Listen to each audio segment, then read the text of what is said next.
So these elites that were identified in these Epstein files and P. Diddy files too. So we probably should add the Diddy files as well.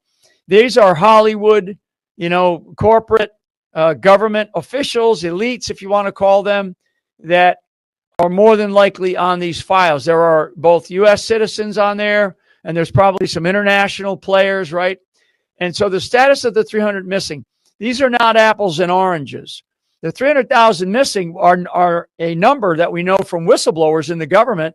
And these are children that were brought into this country, and then the government was given, control of them. And then the government turned them over and essentially is in the business of trafficking them. Trump has talked about the 325,000 kids so far in the Senate report a few months ago that were brought in that Kamala didn't lose. They got rid of on purpose. We've had the whistleblowers on that testified to Congress in the studio where they were being given 3-month-old babies on planes with no diapers or formula, and then just giving them to people, in some cases with no paperwork, found in slave labor, found in sex slavery. Not just say, we're going to stop that. He needs to go after the NGOs. He needs to go after Mayorkas.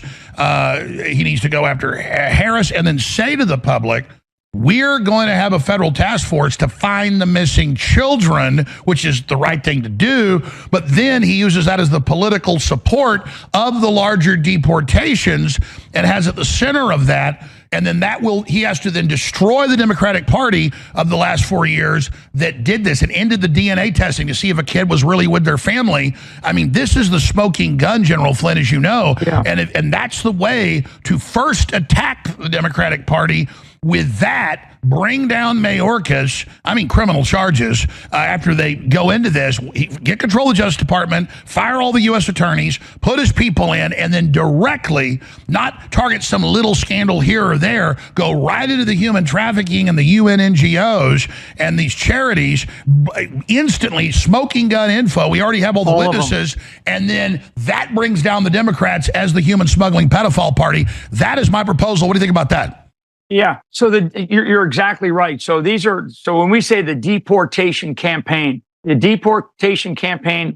should have a series of phases and subtasks, right? And not to overcomplicate this thing, but this idea about going after what you just described, which is, I think it's 350 or 400,000 missing children, right? "Quote unquote" missing. They know what happened to them. They put them into slave labor. We're talking about 2, 3, 4-year-old children, babies, right up to teenagers, but babies that are out there being sex slaved. This is sickening. And so this has got to be like sort of a first priority within this campaign, because that's part of what we as Americans should do. If we want to say we maintain the moral high ground, we should immediately go after this. A component of all this is, of course, to go after these criminals that we know came in with the illegal invasion. The terrorists that we know that came in that are on the books right now of the FBI and the CIA and all these other agencies, and clearly under DHS. These people know this. When we have people inside the government right now,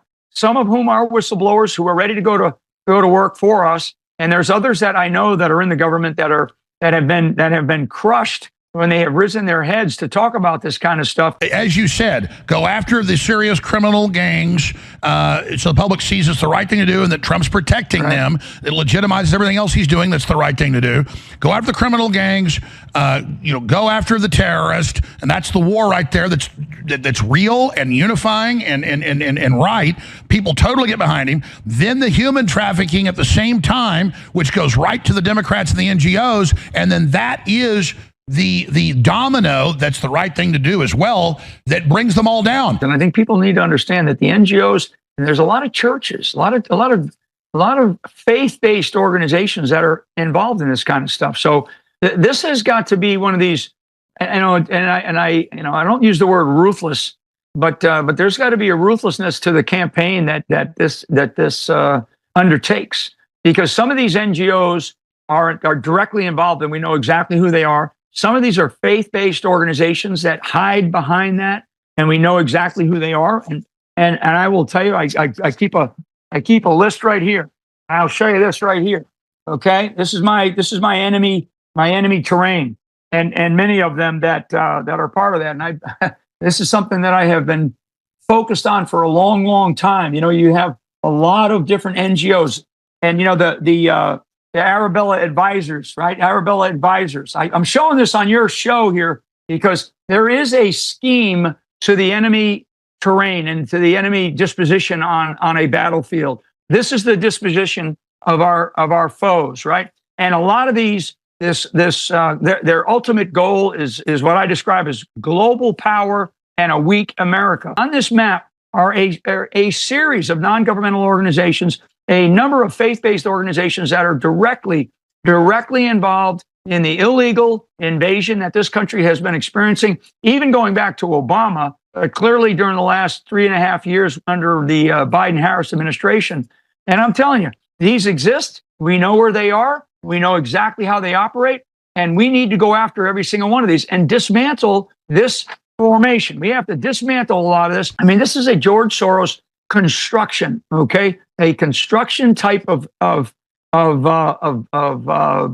organization. And what they've done is they've created for-profit organizations, and then under them they have these non-profit organizations, and then they have these non-governmental organizations that tie directly into the U.S. government and get grants. I mean, to the tune of millions and millions of dollars of U.S. taxpayer money to be able to go and do these kinds of tasks that we're talking about right now. Some of the NGOs get billions. Yeah, they do, and some of them work directly for elements of the U.S. government, namely the Department of Homeland Security. Some of them work for or underneath USAID. So these are things that I know. These are things that there are others like me that I know we can depend on. That we can go in there and systematically and structurally, because this is not just about building a wall and closing the border. We have this all over the country right now, and a lot of these NGOs. They not only operate like at Eagles Pass, Texas, but they also operate in St. Louis, Missouri, or they operate in Chicago, Illinois, or they operate in Boston, Massachusetts. These NGOs are spread and sprinkled all over the map to be able to function as like sort of enemy forces, if you will, on the battlefield of America. And what they're doing is they're ripping us off and they're destroying the lives of, in many cases, children.